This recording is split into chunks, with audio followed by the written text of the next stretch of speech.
Oke, masih dengan Profesor Kardus, tak berijazah tapi jenius. Sun atau matahari. Matahari adalah objek di tata surya kita yang paling energik, yang merupakan sumber energi yang super melimpah. Sumber energi matahari sangat berpengaruh terhadap planet-planet di sekitarnya, terutama bumi. Proporsionalitas pancaran cahaya tampak, sinar ultraviolet dan inframerah yang setiap hari mengguyur bumi turut menyusun sistem bumi sebagai planet yang layak huni bagi kehidupan daripada planet-planet lainnya. Matahari merupakan objek terbesar dan sekaligus bermassa paling tinggi di tata surya kita.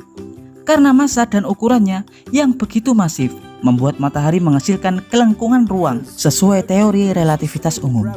Dan kelengkungan ruang yang matahari ciptakan itulah yang mengikat objek, planet, asteroid-asteroid, dan komet-komet di tata surya dalam gravitasinya hingga terus mengorbit di matahari. Tapi yang akan Profesor Kardus bahas kali ini bukan tentang sistem dan cara kerja matahari mempengaruhi tata surya kita, melainkan sebuah perumpamaan logis tentang apa ya yang akan terjadi seandainya matahari kita yang super panas dan menyala-nyala tiba-tiba kita siram dengan air yang seukuran matahari itu sendiri. Apakah matahari akan padam atau lenyap, atau akan mengungkap fakta sebaliknya? Tapi sebelum Profesor Kardus mengulasnya, jangan lupa like, subscribe, dan tekan tombol lonceng di channel Profesor Kardus, tak berijazah tapi jenius, untuk mendapatkan informasi dan notifikasi-notifikasi terbaru dari sudut-sudut bumi dan sudut-sudut alam semesta lainnya. Ya, kembali ke pertanyaan kita. Apa ya yang akan terjadi pada matahari seandainya kalian mengumpulkan air sebesar ember yang ukurannya sama dengan matahari, dan kemudian kalian mengguyur matahari dengan air tersebut? Apakah matahari akan padam dan mendingin? Ya, meski faktanya mengumpulkan air sebanyak itu sangatlah mustahil. Meski kalian menguras seluruh air di lautan dan di dalam bumi, kalian tidak akan mendapatkan air dengan jumlah sebesar itu. Karena faktanya massa matahari kita super sangat besar, kurang lebih sekitar 333.000 kali massa planet kita bumi. Kecuali kalian mengumpulkan jutaan komet-komet es di awan Oort. Dan Anda jangan juga berpikir untuk menurunkan suhu matahari dengan mengguyur komet-komet es yang memiliki suhu minus puluhan derajat Celcius untuk menurunkan suhu matahari. Karena faktanya matahari kita berada di ruang hampa yang terbuka yang bersuhu hingga minus 270 derajat Celcius, yang artinya matahari kita terletak di wilayah yang jauh lebih dingin daripada es-es terdingin di bumi. Lantas, bisakah kita memadamkan matahari dengan seember raksasa air seukuran matahari itu sendiri? Dan sebelum Profesor Kardus menjawabnya, kalian harus tahu alasan mengapa air dapat memadamkan api. Ya, faktor utama terbentuknya api karena adanya oksigen, bahan bakar, dan juga panas. Ketiga hal tersebut yang melahirkan api. Artinya, tak ada oksigen, api tak akan lahir. Begitu pula ketika Anda memadamkan api, air memiliki kecenderungan untuk bereaksi dengan oksigen. Ketika Anda mengguyur api dengan air, lapisan tipis air akan mengurung molekul oksigen di sekitar api. Terbungkusnya dan terisolasinya oksigen pembentuk api oleh lapisan atau uap air membuat api tersebut kemudian padam. Tapi hal yang jauh berbeda seandainya Anda menyiram matahari dengan air. Ya, matahari bukanlah api. Matahari sangat berbeda dengan api.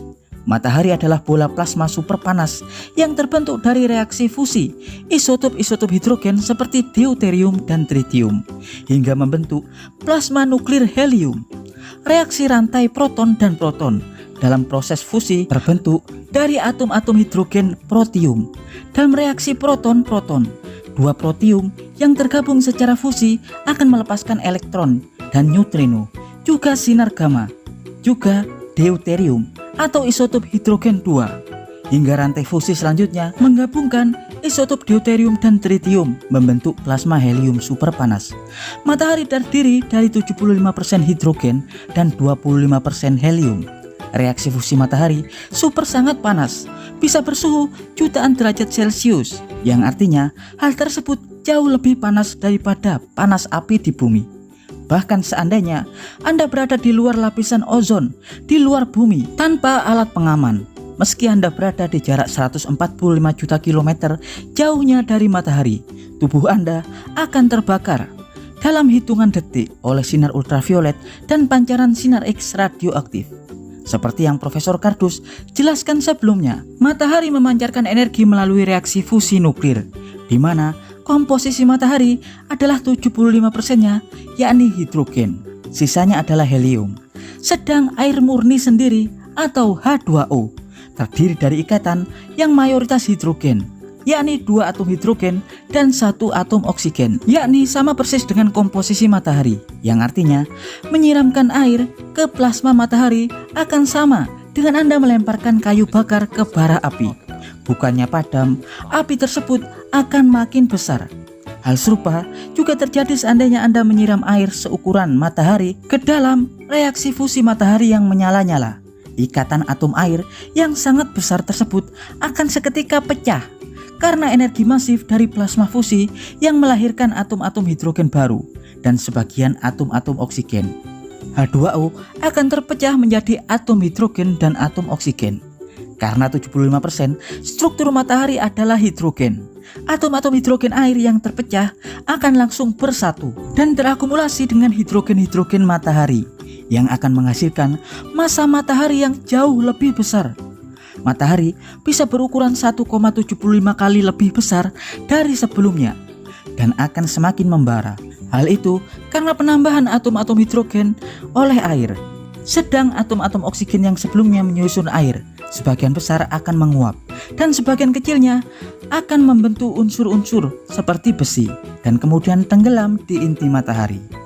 Jadi jawabannya adalah percuma kita mencoba memadamkan matahari dengan air, karena matahari hanya akan padam ketika proses reaksi fusi hidrogen telah habis dan sepenuhnya menjadi helium. Profesor Kardus dari luar ozon bumi mengabarkan.